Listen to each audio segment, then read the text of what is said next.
শুক্রবার ইরানের শক্তিশালী মিসাইল হামলার খবরে মধ্যপ্রাচ্যে আবারও উত্তেজনা ছড়িয়ে পড়েছে।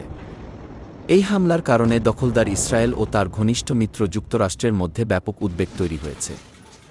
বিশ্লেষকরা বলছেন, ইরানের সামরিক সক্ষমতা ও দূরপাল্লার মিসাইল শক্তি আবারও বিশ্বকে দেখিয়ে দিল যে মধ্যপ্রাচ্যের শক্তির ভারসাম্য দ্রুত বদলে যাচ্ছে।